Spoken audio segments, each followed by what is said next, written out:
The number of homeschool kids in Massachusetts has increased during the pandemic, rising from about 7,600 in 2019 to over 11,000 last year, according to the Department of Elementary and Secondary Education. Last year, New Bedford climbed the rankings, becoming the city with the highest number of homeschool kids in the state. Families' religious and political views may influence the decision to homeschool, but for others, it comes down to a disagreement with the public education system. Any spike in data like that is concerning. So yeah, I would say it's very concerning. So if you're a family and you're saying, well, the public school system isn't for me, to be honest, those are families we want to hear more from. Because what is it about the school system that's not for you? What can the school system do better? We're always eager. Parenting comes with a lot of anxiety, and we need to do a better job as a school system of acknowledging that. And the way to move past that is to work on a one-to-one relationship. So when the pandemic happened, obviously, including with my own kids, we saw a lot of hybrid and remote learning around the country and in Massachusetts. Although New Bedford schools did a better job than most in keeping kids connected. However, in the wake of all of that, we see national, state, and local concerns around attendance. And how that relates to homeschooling is we see the bond between family, student, and school is somewhat broken in a lot of cases. It's very complex and it's very hard to unpack what's going on or how we should respond, but we are hoping to be aggressive on attendance and hoping to rebuild those school bonds. And as the public school department tries to figure out how to rebuild the bond, in the word of homeschoolers, new opportunities for education are born. Yeah, so Elements offers a few different programs for homeschoolers throughout the year. At our school year program, kids are really able to explore their own interests, and we weave in the academics, the reading, the writing, and the math, and science is just everywhere. So I think what they're really getting is an opportunity to explore their environment and move at their own pace. We focus a lot on social emotional skills. Of course, nature is embedded, and we give them outdoor education even in the wintertime. We gear them up and we explore the snow, and we hike. That's extra exciting for the kids. Got him, Glow. Gloria, I have him. Point. 120.6. Okay, thanks. 120. Okay. All right. Okay, then we got... We were taught in college how children learn and all about child development and best practices. And we weren't always seeing that take place in the schools. The main thing of what they are getting here is a well-rounded, holistic education. We don't push the academics a whole lot. We make it fun. We play math games, and we do really beautiful literacy exercises with them. One of the things that a lot of homeschoolers tend to point out is about, what's, quote unquote, missing from school is a lot of life skills. A lot of homeschoolers will homeschool for the early years and then have their kids join traditional school. Many are planning to homeschool up until the kids don't need compulsory schooling anymore, which is age 16. So a lot of families are choosing homeschooling because they are aligned more liberally, and they want children to get a more diverse experience. They value equity and diversity, and they want their children to learn those things and learn accurate history.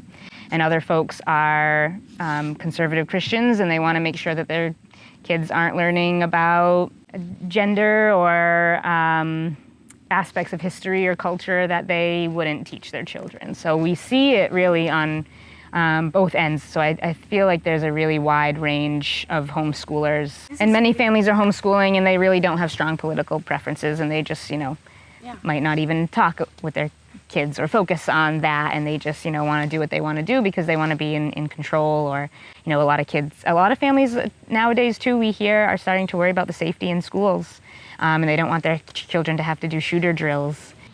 Is going to be to do the subtraction. You have scrap paper here that you guys can do your work from, and you have your clipboards. Joey, I want you to hear this. Homeschooling is growing. We have more and more people adding their names to our waiting list all the time. When the pandemic happened, we could have doubled in size if we had the capacity to do so. The desire that parents have to make sure their kids are not overextended, and I think schools have been gradually getting more and more rigorous, and they expect more. For instance, what we learned in first grade is, now what's taught in kindergarten, and what was, taught in kindergarten is now being taught in preschool, and they kind of continue to increase the expectations for children, especially at the younger ages. And I think that's the biggest reason that parents are interested in homeschooling. It's because they want to slow that pace, and they want to make sure their children are having time to explore and play and find joy. For the most part, it's not usually political. Usually, most people that I know, they've pulled out if they were in public school due to stuff that's happened. Usually it's special ed kids like Josephine, who just, the services just weren't being addressed and stuff like that. Well, Josephine used to be in public school, and in 2018, we pulled her out because she's got some invisible disabilities that the school refused to acknowledge. Pushed us to the breaking point that we just felt like we had no other way. So we decided to homeschool. It was just a lot of testing to get to a diagnosis because for a while no one knew what was going on. In kindergarten, it's really when things went downhill. It took until she was about 5.5 to get a diagnosis of POTS, and then when she was 7, she got diagnosed with connective tissue disease. I taught preschool for 22 years up until that point. So I ended up quitting my job to homeschool Josephine. So yeah, it's a learning curve, but I had a couple other friends that homeschooled. So I reached out to them. They kind of guided me to starting, from fresh to learn how to homeschool, what you need book-wise and all that kind of stuff, curriculum-wise. I think that was the biggest part. For Somerset, what they require is a progress report at the end of each grade and an education plan at the beginning. The letter of intent at the top is your intentions and that are pure and, that you want to homeschool. And then at the end, I give a progress report. So this is our daily stuff. Well, the beautiful thing of homeschooling is that you don't have to wake up and, be tired. And we wake up, we have breakfast together. We start our day around 9 o'clock in the morning. And she's usually done by lunchtime because it's only one student. So you don't have all that wasted time. She's taking history and science, biology, writing, reading, literature, Poetry. Math. I think my biggest concern has always been from day one that something's going to change with homeschooling. They're going to try to take it away or something, but so far so good. So that's always been the biggest fear for homeschoolers, is that to try to put public school regulations on us. I think we as educators and as public educators and folks in the public school system, we have to do a better job of pitching the true experience of a student in a comprehensive district like New Bedford Schools. This could be an example where the public dialogue around education over the past 20 years is having a negative effect, where the public perception and the political perception is that education is all about accountability, is all about rote learning, is all about testing. And that's just simply not the case. Reading books like Wimpy Kid and Dog Man and having fun, or going then into a 5th grade classroom, they just came back from C-Lab where they were making volcanoes, or they're all assembling to go out and do recess. Where does it end? Where do the experiences that you can be exposed to in a district like ours end? And with all of that said, how does that relate to the idea that there's this mandated forced curriculum and rote learning going on, and it's dulling students' expression, or all these other concerns that families might have if they were listening to one voice or another? From my opinion, it's not going to surprise you in that the best place for a New Bedford resident student is in the New Bedford Public Schools. The breadth of experience that we can offer students at all levels, and the wraparound services we can offer students, the socialization, and just all of the supports for families are all there.